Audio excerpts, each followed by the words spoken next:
Who are the surprise leading scorers in fantasy football across positions in 2023? And are we feeling them or fading them for 2024? It's time to break it down right here and right now as we look ahead on Locked On Fantasy Football. You are Locked On Fantasy, your daily NFL fantasy podcast. Part of the Locked On Podcast Network. Your team every day.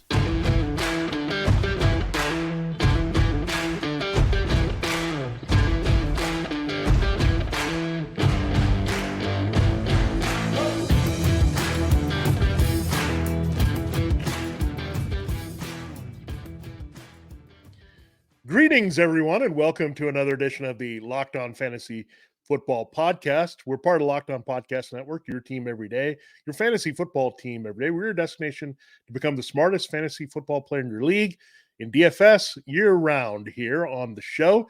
I'm one of your co-hosts, Vinnie Iyer. When I'm not doing this, I'm writing about NFL fantasy and betting for sportingnews.com. Hey, I'm Michelle Magdziuk, researcher at NFL Network and fantasy analyst for NFL.com. All right, Michelle, we do need to look at some of these playoff games this week. We have super wild card weekend, 3 days of game all the way through Monday night once again. So we'll have a lot of good fantasy stuff to play in the daily realm, FanDuel Prize Picks. We'll get into that here, look at that in the next few shows. But on today's show, we're looking a little ahead. I'm looking a little bit back as well. Some really intriguing scoring leaders that we had across positions here in fantasy football. Some surprises, maybe some expected guys as sleepers, but really a lot of guys that we didn't think were going to finish as high in their scoring. Now, the question we're going to ask and the game we're going to play is feel them or fade them. And this is referring to 2024. If we think these players are going to continue that and we're going to totally buy into them duplicating or coming close to the production of this season, we're going to feel them. If we don't feel that, of course, we're going to fade them. So it's going to be fun to go through that. So we'll start with running backs, go through wide receivers, and give you a few quarterbacks and the tight end that shocked everyone this year. So we'll get right into it here in a moment. But before we do that, this episode is brought to you by Prize Picks, and we'll get into some Prize Picks of the week for the wild card round later in the week on Friday.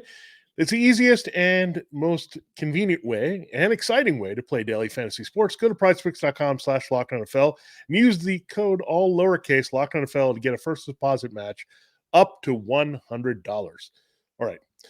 These are some prized picks, if you will, from the season that we had before. One was on the waiver wire. So we'll start with the running backs. The number one steal, whether you drafted him late as a flyer or took him early on the waiver wire, Kyren Williams, the Rams, he's going to be in the playoffs playing against the Lions here. RB2 in average fantasy points per game in 2023 and half-point PPR. You know who number one was? Christian McCaffrey. So, Michelle, let us start the game with Kyren Williams. Feeling him or fading him for 2024? It's an easy feel him for me. I mean, this dude finished as a top 4 running back in half of the weeks he played this year. In 6 of the 12 weeks, he finished as a top 4 running back on the week. Absolutely crazy. Since he returned from injury, he was only better as well. He was a top 10 running back in all but 1 week. And that week, he was a running back 18. So definitely didn't kill you. It wasn't a huge week, but it was fine. Top 3 in 3 of those 6 weeks. It seems like Sean McVay really loves this guy, and he's going to be their lead back again next year. And he was nothing but amazing. Well, Michelle, I'm going to surprise you. I'm going to fade him, actually, because there's no way he's going to finish as RB2 overall. So he's going to have a little bit of a fade again. But why I'm fading him, this is what I call the James Robinson, Dameon Pierce effect, right? These guys that are taken in the late round of drafts, there's a reason they slip. They have some durability issues. They don't always hold up. I'm not exactly sure what Sean McVay is thinking, right? Ever with his backfield. Remember what we all thought going into this season. We're like, Cam Akers, this is it. This is a sleeper. We're going to go after him. Cam Akers was gone and then dumped really quickly, right? And then they pivoted to Kyren Williams, and they could easily do it again. Now, the one thing about Sean McVay, once he finds his dude for a particular season, he sticks with him, right? But sometimes you don't know when he's totally sold on a dude. So I'm going to fade him only because, look, there's not much else he can do except go down. But I'm going to fade him a little bit where I'm just a little concerned, right? I'm not going to invest a super high pick on him. And I also want to see, of course, what the Rams do in the offseason. So yeah, I agree with you. Like on paper, yes, this guy should be smashed, everything about it. But just some of the factors that we've seen with these late round running backs. Now, I will go and to start with the Dolphins backfield, right? This is interesting. You had Raheem Mostert, 31 years old, matching his jersey number, has his career year touchdown machine. He was the Jamal Williams of 2023. Then Devin Achane. These guys finished as RB3 and RB4 behind Kyren Williams in average points per game. Now, Michelle, you can take either one first. Feel them or fade them, Mostert and Achane. So I'll give you both of my answers here. I'm feeling Achane in terms of, do I think he'll be the running back 4 again? Maybe not, right? But I still think he's going to be a really good fantasy player moving forward in 2024 and elsewhere. But Raheem Mostert, I will fade him because he had a league high 18 rushing touchdowns. No one else had more than 14. That's going to be really hard to duplicate, right? And he's going to be turning 32 years old in April. I mean, this was actually his like super healthy year, right? And he still finished it hurt. But he stayed healthy for most of the season, which is super rare for him. So Mostert, he's probably going to be drafted too high next year for my comfort. But with Achane, I know the efficiency can't stay as insane as it's been. And also he's a smaller guy, so he's never going to be like a 20 touch back a game. That's not going to happen. But he had 8 games this year with just 10 plus touches. That's not asking for a lot. And he averaged 22.9 fantasy points per game in those games. I know one game was huge, kind of skews things, but still the rest of those games were very, very good with some other big games in there as well. So happy to draft Achane next year, depending on how high his price is. And I'm going to feel him. Mostert, I'm fading. Yeah, I'm going to fade Raheem Mostert, even though he did help me win a fantasy championship because I kind of played a little zero RB and I did get a little fortunate with him. I didn't expect this type of season from him, especially with the touchdowns, obviously. But he follows the rule that I have, right? He's adding the age, he's adding the injury history. And look, it's been a great year for him, but we saw what Jamal Williams just did. He went from scoring like nuts to having to score on essentially the last play of his team's offensive season to get his first touchdown of the season.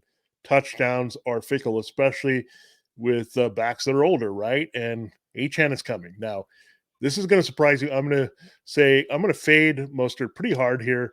I'm going to feel Achane, and I'm going to say, Michelle, I'm going to go one step further. I would take him over Kyren Williams next year. That's how much I'm excited about him in this offense. So it's bold, but look, I think he's like in the Breece Hall realm of backs or Ty J. Spears, right? He's explosive. They're going to get the ball in his hands as much as possible. And look at the Dolphins' weapons, right? There's not a lot. You have Tyreek Hill, you have Jalen Waddle. There's not much else. They need to get this guy involved quite a bit. And Mostert, again, it's probably headed to some injuries. Now, the next guy, I know we were skeptical. Maybe you were a little bit more than I was, and he was a slow starter. It took him some receptions to get going. Then he just went nuts with touchdowns, rushing yards when the Bucs offense got rolling. It was Rachaad White, and we thought he was a check down guy, the new James White for Tom Brady, and maybe not much more than that. RB14 in half point PPR. Now, part of it is just look, this guy was very consistent, right? I mean, he got the touches every week. He had no competition. So Rachaad White, are you going to feel him or fade him for 2024, Michelle? I'm definitely fading him. He had 336 touches this year, second most in the NFL, behind only Christian McCaffrey. And he still only finished as a running back 14 in points per game. He was really good as a receiver, and I think he's going to keep that role in this offense, but he was brutal efficiency as a rusher, even throughout the rest of the season. I know it started really rough, got a little bit better, but it went back to being bad efficiency-wise. The Buccaneers were the worst rush offense in the NFL this season, averaging under 90 rushing yards per game. They had the league worst 3.4 yards per carry. So I can't imagine that they're happy with that and they're not going to do something about it. I think they bring in a different running back to take more of the running load off of White. He'll still have the receiving work, but without all that insane volume, he wouldn't have done what he did this year. Yeah, Rachaad White, the one asset that he had that was very helpful, he got a lot of volume and he stayed healthy, right? A lot of backs were falling apart. He stayed healthy, rather consistent too, right? You knew almost every week he's going to get a handful of catches, good shot to score, explode in some weeks where there's a weak run defense, right? It was very predictable at some point. But I'm also going to fade Rachaad White because I think this team has got to draft a power back. They cannot put it on Rachaad White. It's just too much. That's not what he was drafted to do. And when you have this type of volume, you got to fade you the next year because, look, this is a back that's not made to handle that type of workload. So I think the workload will be split. You'll have a guy eating into the rushing total and touchdowns next year in Tampa. They just didn't have anybody else. I mean, Keyshawn Vaughn, some of these guys that they trot out with him, there was no one there. I mean, Chase Edmonds, no, he's not going to cut into it. So you'll get a legitimate competition back there for Rachaad White. Now, one last guy, I think we know what both of our answers might be here, but Dave Montgomery, again, I credit him for helping me win a championship, also was a touchdown machine this season. RB12 in half-point PPR in 2023, average points per game, feeling him or fading him here in 2024. I'm kind of in between. If I had to lean one, it's fade him, right? Because you expect Jahmyr Gibbs to be more involved. He had the 10th most, Montgomery had the 10th most carries per game played this year, 13 rushing touchdowns. Like, you can definitely see areas that he's going to regress a bit, right? Also, the ceiling of his really faded off towards the end of the year. The last 5 weeks really did nothing special for fantasy. Plus, the offensive coordinator, Ben Johnson, could be gone. So it's all going to come down to price with him. Is he a top 4 round draft pick next year? Then no, I'm completely out. If he starts to fall in the 6th, 7th round, I would consider him, would still expect him to be on this good offense, have touchdown opportunities. It's just if he goes too high, I'm out. Yeah, I think I'm going to fade him because, look, he also has a decent injury history, right? He misses games every year. So, I mean, it's going to catch up to him a little bit, right? As he gets a little bit older. Keep that in mind. Jahmyr Gibbs is a fresh legs guy going into year 2. You figure that they're not going to be slow, right? Using Gibbs out of the gate in his second year. They're going to like full on Gibbs. You're the guy. And he might become a 65-35 thing that happens, right? With the split of carries. So I'm going to fade David Montgomery. Look, it's a career year in a split backfield. Look, much like I would have faded Jamal Williams if he had stayed in Detroit. I just didn't feel it, right? So I think David Montgomery fading pretty easily here. So we will get into some wide receivers and play the same game. A lot of interesting young players that broke out and really carried their teams. And we'll do the same with quarterbacks in our surprise number 1 scoring tight end of the year. It might just shock you who it is based on what we saw this season. So a lot of stuff to break down there. But before we do that, got to hear a little bit more from our sponsor, Prize Picks.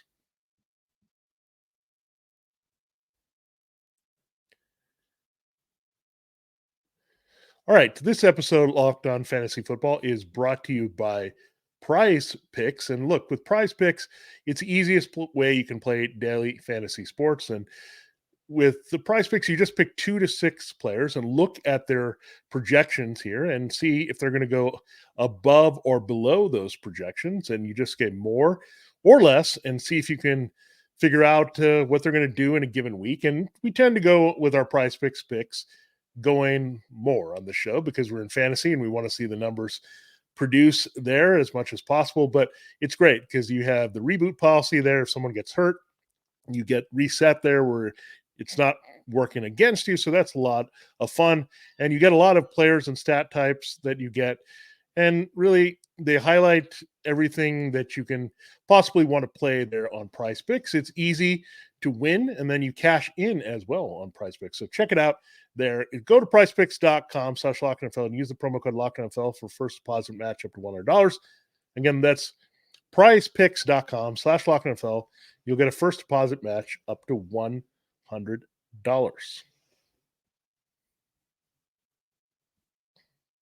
All right, Michelle, it is time to continue the show. We're going to get into our wide receivers. We're going to play the same game that we've been playing.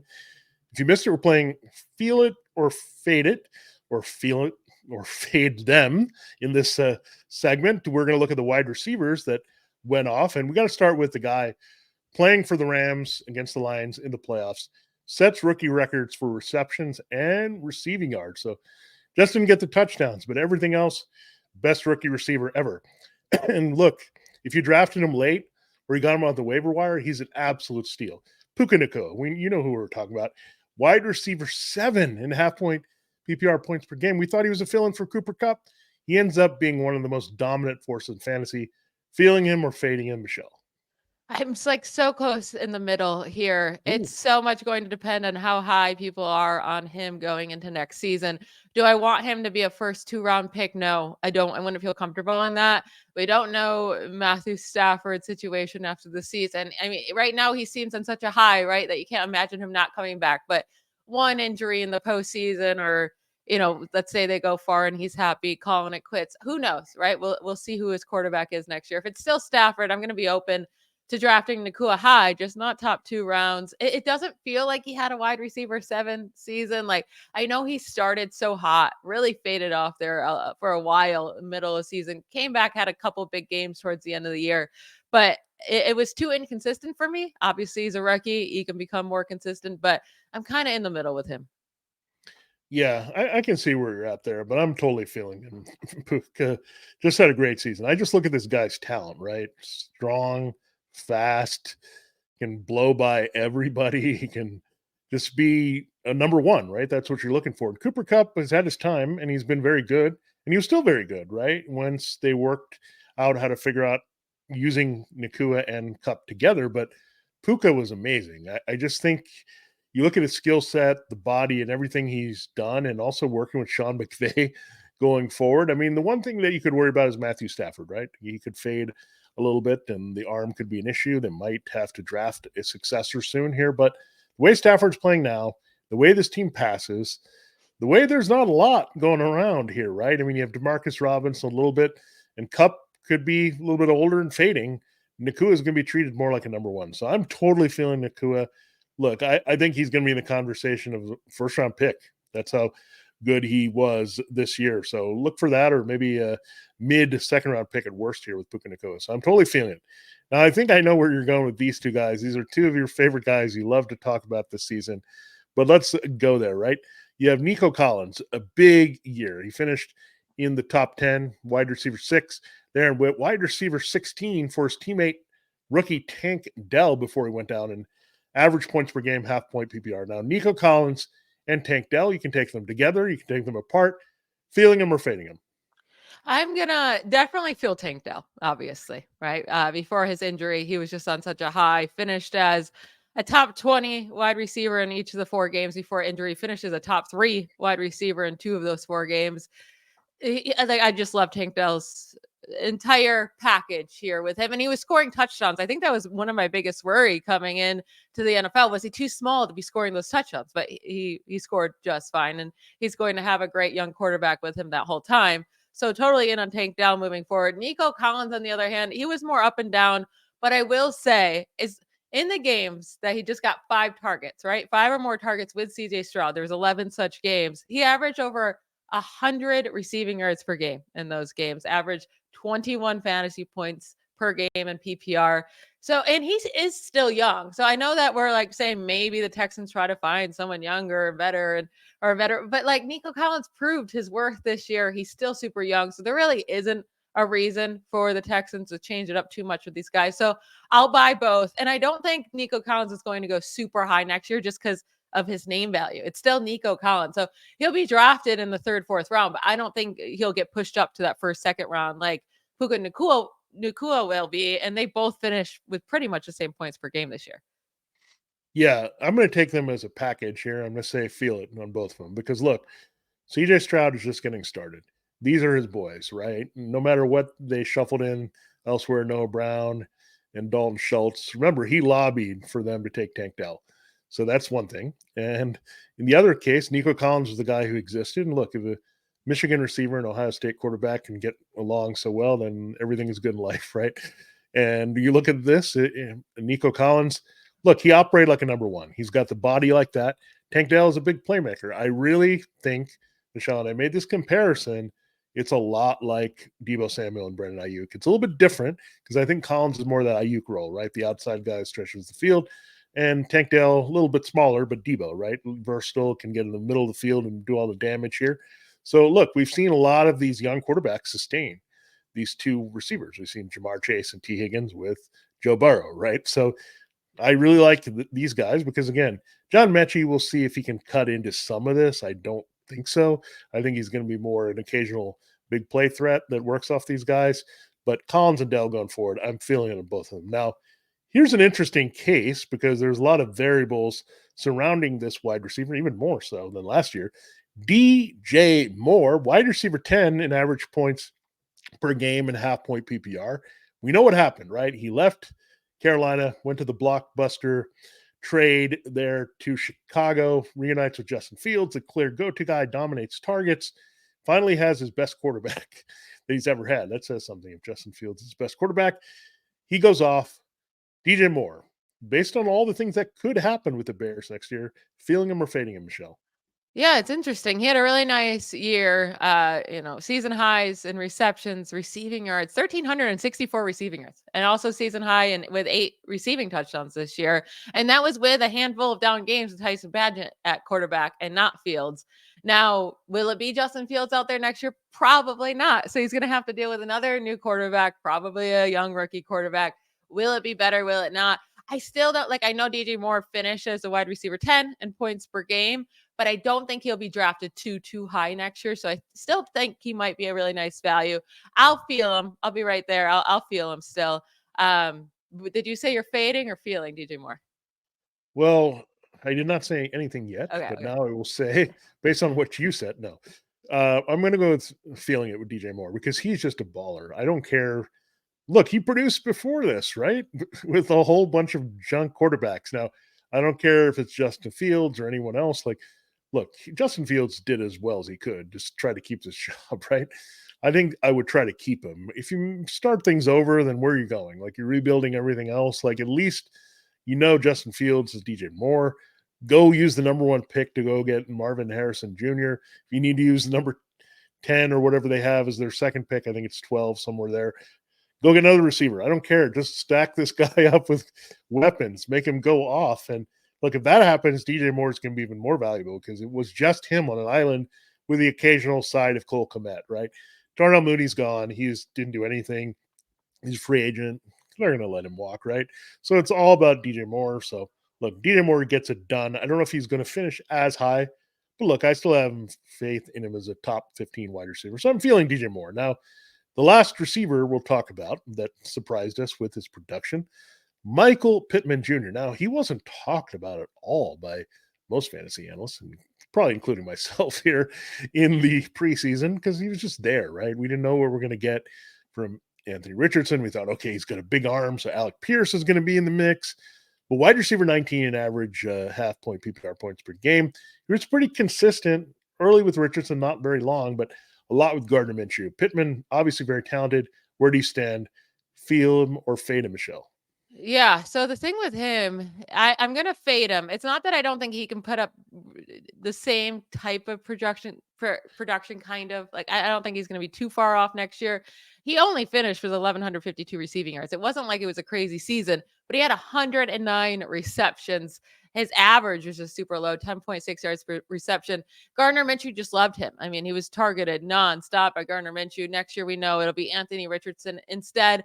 The reason why he was such a nice value and a surprise this year is because he was going so late in drafts, because he had that whole post-hype sleeper thing. People were so high on him in 2022 going into the season with Matt Ryan. He disappointed us all. He went low, and then he definitely was worth the value this year. But if he ends up being drafted around wide receiver 19-20 next year, you're not really getting a value on him. So, and we could expect his production to actually fall off. So I'm going to fade him. Yeah, and I'm also thinking that it could pivot completely, right, with Anthony Richardson. He is a deep arm guy, and he might like Alec Pierce a little bit more, who flashed at the end of the season. Josh Downs also, remember, did some damage early in the season here with Richardson. So it could just be a little bit more balanced, right? I think Gardner Minshew has been a one guy type of passer. If you go all the way back in the day to Jacksonville, he was all about DJ Chark, right? He tries to find one guy and feeds them all over the field. And I think there's going to be more competition for targets, and Richardson is just a better quarterback overall than Minshew, so he's going to spread the ball around. So, look, there's no way he finishes this high again, purely based on receptions volume. So I'm going to fade him for sure, Michael Pittman Jr. And I guess, Michelle, we will hear from another one of our sponsors before we get into our quarterbacks and our special tight end. This episode of Locked On Fantasy Football is brought to you by FanDuel. The number one regular season is The NFL regular season is wrapping up, but there's still time to get in on the action with FanDuel, America's #1 sports book. Right now, new customers get $150 in bonus bets guaranteed when you place a $5 bet. That's $150 in bonus bets, win or lose. The app is very easy to use, and there's so many different ways to bet, including you can find any bet you want in the new Explore tab, or make a parlay in the Parlay Hub, which is the best way to find popular parlays. And you can even make in-game wagers in live same-game parlays. All you have to do to get started is visit FanDuel.com and use promo code Locked On to get $150 in bonus bets guaranteed when you place a $5 bet. Again, that's $150 in bonus bets when you use promo code Locked On when you visit FanDuel.com/Locked On and make your first bet a layup. FanDuel, official partner of the NFL.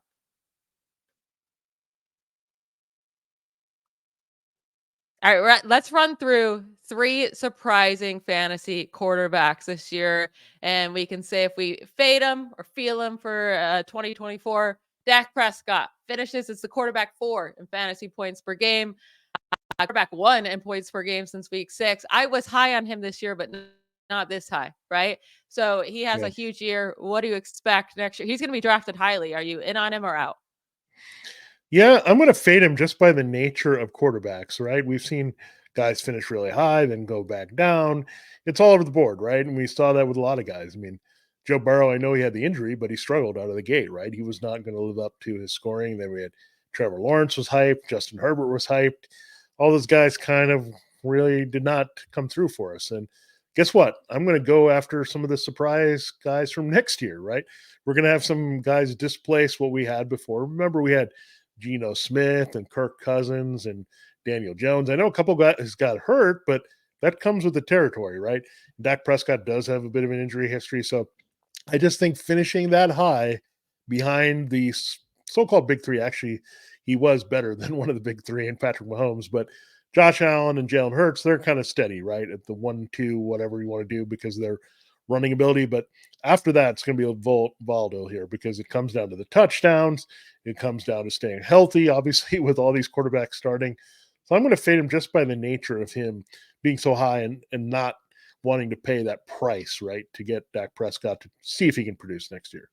Yeah, I think I'm with you. We've seen him have other good seasons, right? Quarterback 4, quarterback 1 in a 5-game sample size in 2020, quarterback 8 in 2021, but he's going to be drafted right around the Josh Allens and the Jalen Hurts, Lamar Jacksons. And at that price, you really need him to be a quarterback 1 or 2, or it's not going to be worth it, right? So that's why I'm fading him just a little bit. It's not because I think his production will necessarily go down too far, just not going to be worth the price.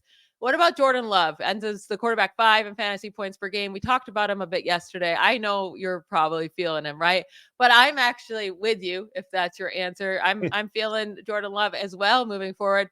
Stroud gets all the love, and he gets a lot of love from me, but Love actually averaged slightly more points per game than Stroud this season. And they're both pretty much, I mean, Jordan Love's just as much in his rookie season as Stroud is. And I mean, Love was throwing to so many young players. Christian Watson was also hurt for most of the year. Luke Musgrave missed time with injury. So it's only going to get better situation for him next year. And he finished as a top 8 quarterback in 5 of the last 7 weeks, top 5 in 3 of those weeks.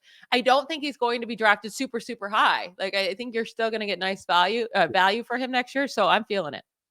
Yeah, I totally feel it here because you're right. I think there's going to be a perception that he did overachieve. So people are going to be dropping him, and then the other people are going to shoot up, right? Joe Burrow, Patrick Mahomes, even though they didn't deliver, right, for different reasons, people are still going to be on them more than Jordan Love. So I still think he's going to be a nice value for you.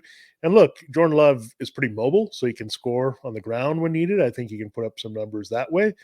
And you mentioned him doing something that no quarterback has done with so many young weapons, right? All these weapons are going to get better. They're going to scheme better for him. They're going to invest in the offensive line, right? They lost David Bakhtiari here, and they're going to have to find a replacement long-term left tackle. So they're going to help him, and we've seen that. I mean, I guess they're willing to give him the help that they never gave Aaron Rodgers in the last few seasons. They'll load him with wide receivers, load him with tight ends.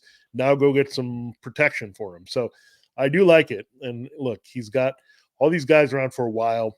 They're all young. There's no contract worries with any of these folks. So keeper leagues, you're really set, I think, with Jordan Love for at least 2 or 3 seasons based on the level of this offense and what you can produce around him. Now, Brock Purdy, this one is a little bit trickier, but look, he was right behind Jordan Love in points per game.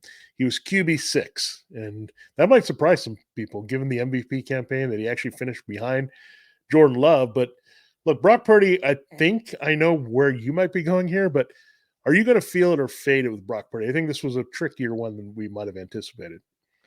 Yeah, I think I'm going to fade him based on the price he'll be at. He was Yeah. such a nice surprise this year because you got him super, super late or even off waivers in some situations. So, in that scenario, yeah, he was a great value. He put up some really huge weeks for you. He won you weeks and was pretty solid for the majority of the season, but still had too many down weeks. You still have CMC that's going to take away too many touchdowns from him. Even Debo will take away rushing touchdowns. Like, too many weapons that can take his touchdowns away, plus a really good defense that will also limit how much he has to score in certain situations. So if he ends up being too pricey, I'm completely out and I'm fading him because he's not worth the high price. But I mean, if people are going to keep letting him fall to the double digit rounds again, then yeah, I'm down. But I don't think that's going to happen. Yeah, he's too name brand, and that's why Yeah. I'm fading him too. Like, he's not like Jordan Love, right? Even though Jordan Love plays for a high profile team, the Packers, I think Brock Purdy got a lot more buzz, right? Brock Purdy's doing this. He's putting up big numbers every week. So there's going to be a lot of talk about Brock Purdy, seeing if he can do it again. But you're right. The touchdowns with the 49ers can go down. The big plays and what he needs to do may go down in a lot of these situations. So look, the price is too high. Again, you're going to get a value on Love. You're not going to get on Purdy. So that's why I think we need to fade Brock Purdy here just a little bit. And I still think he can be a top 12 guy, but not going to pay for like top 6, half of the QB1, top half of the QB1s there. Now, Michelle, I'll throw this last one back at you first because it's a name we've loved to talk about. We've loved him so much. This might surprise the general folks out there that Sam LaPorta not only was tight end 1 in just overall scoring in half point PPR, he was also the averaged top tight end. So however you look at Sam LaPorta, he was the best tight end in fantasy football. Unfortunately, knee injury at the end of the season, may miss the playoff game. Should be good for next year. Feeling it or fading it with Sam LaPorta, podcast favorite. I mean, he had one of the best tight end rookie seasons of all time, right? He did have the most receptions by a rookie tight end all time, but up there in receiving yards, one of just 3 rookie tight ends to have 10 plus receiving touchdowns. Just a great season from him overall. He finished as a top 5 tight end in 5 of the last 7 weeks of the season. Like, just extremely consistent there towards the end of the year.